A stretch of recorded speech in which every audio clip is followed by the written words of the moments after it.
SNS에 책 추천 글을 꾸준히 올리고 있는 문재인 전 대통령이 최근에 또 새로운 책을 추천했습니다. 이번 책에는 빨치산이 소재로 담겨 있다는데요. 아버지의 해방 일지를 쓰신 정지아 작가님 직접 연결해서 이야기 나눠보겠습니다. 정지아 작가님 안녕하세요. 네, 안녕하세요. 네, 작가님도 물론 보셨을 텐데요. 문재인 전 대통령께서 작가님의 신작 아버지 해방일지 추천글을 올리셨습니다. 또 네, 유시민 작가께서도 올해의 책으로 소개하기도 했지 않습니까? 네, 그 홍보 효과 실감하십니까? 네, 그럼요. 네. 얼떨떨합니다. 예. 사실 뭐 다른 출판사나 작가분들께서는 이런 이제 그 아버지 해방일지 같은 추천이 올라오면 우리 책은 덜 팔리겠구나 이런 아쉬움도 느끼실 것 같은데 조금은 부담스러우시겠어요. 그렇죠? 네, 네. 그렇고 뭐 저보다 좋은 글을 쓴 작가들이 굉장히 많거든요. 근데 이렇게 많은 독자와 만날 기회를 얻는 작가는 흔치 않은데, 네. 뭐 그냥 모든 분들께 감사하고 더 열심히 써야지 생각하고 있습니다. 네. 뭐 아무래도 그런 의미가 있기 때문에 추천을 하신 것이다라고 생각이 드는데요. 네. 우선 아버지 해방일지 좀 전에 제가 소개해드렸지만 빨치산을 소재로 쓰셨다고 들었고요. 지금 우리 사회에서 상당히 예민할 수 있는 소재일 것 같은데 우선 네. 책 내용 간단하게 소개부터 좀 해주시죠. 네, 뭐, 이렇게 언론 쪽에서 문재인 전 대통령님이 추천하신 후로, 네. 뭐, 빨치산 이야기, 뭐, 막 이런 말들이 나오는데요. 네. 사실 이 책은 빨치산이 아니라, 아하. 그냥 아버지 이야기입니다. 네. 그 자식들은 부모를 잘 모르잖아요. 네, 그렇죠. 음, 네. 가신 뒤에야 부모님을 조금씩 이해하고 평생 그리워하는데, 네. 이번 그 제 책 아버지 해방일지는 빨치산이었던 아버지가 세상으로 돌아와서 그 주변 사람들과 그냥 보통 사람들처럼 네. 미워하고 사랑하고 지지고 볶고 살았던 이야기고요. 아하. 그 평생 아버지와 반목했던 딸이 3일간의 장례식을 통해서 네.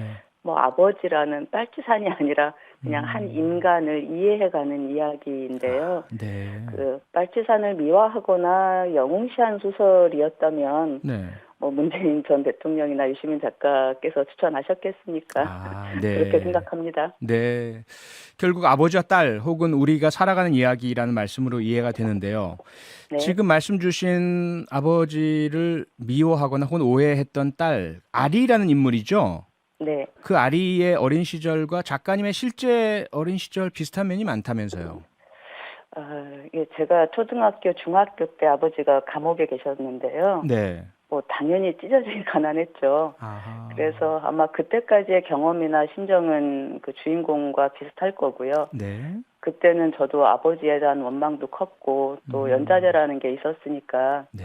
그 내가 지은 죄가 아닌데 나에게 죄를 묻는 세상에 대해서도 굉장히 냉소적이었습니다. 네. 근데 저는 아리와 달리 대학 시절부터 부모님을 다 이해했고요. 뭐 더 네. 이상 원망하지도 않았고 세상에 대한 원망도 어느 순간에는 다 사라졌습니다. 왜냐하면 네. 누구나 다 자기 짐을 지고 살잖아요. 예. 근데 뭐 부르주아의 자식들이라고 고통이 아, 없겠습니까? 네. 네. 그래서 저와 아리는 되게 다르고요. 네. 실제로는.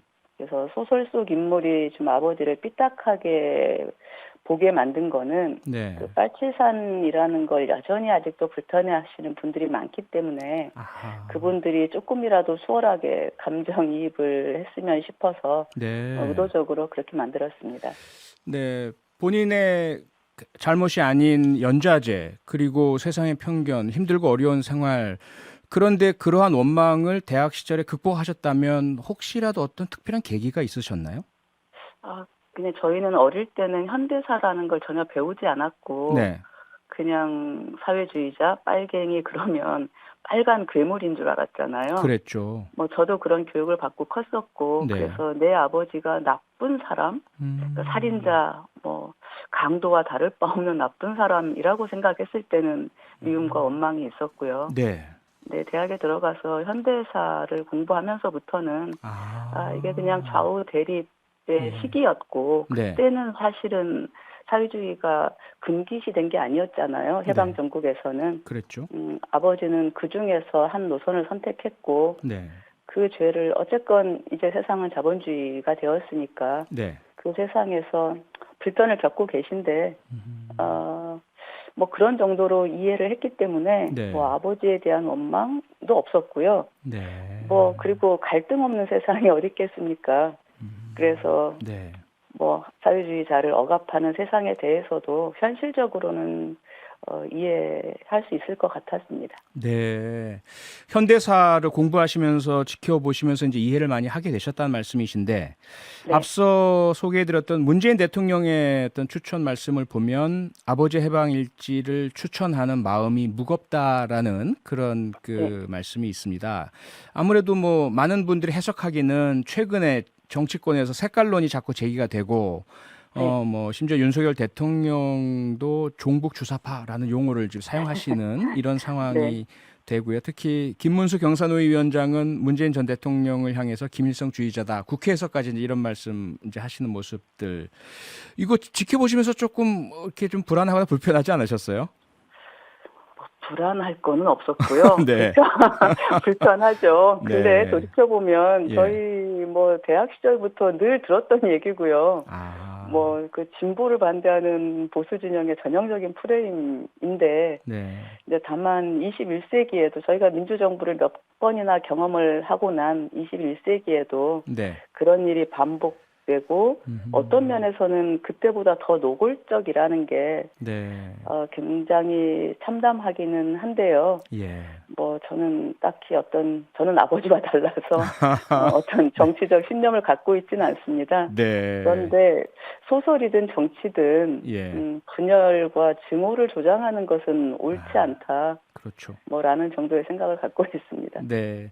사실 뭐 작가님 말씀 되새기자면 아버지 해방일지 이건 뭐 빨치산이든 이념이든 이런 이야기가 아니라 아버지와 딸 그리고 가족의 이야기고 살아가는 이야기고 우리들 이야기다라고 말씀을 주셨는데 그래도 말씀하신 것처럼 우리 사회는 지금 각종 갈등 그중에 이념 갈등이 또 있습니다.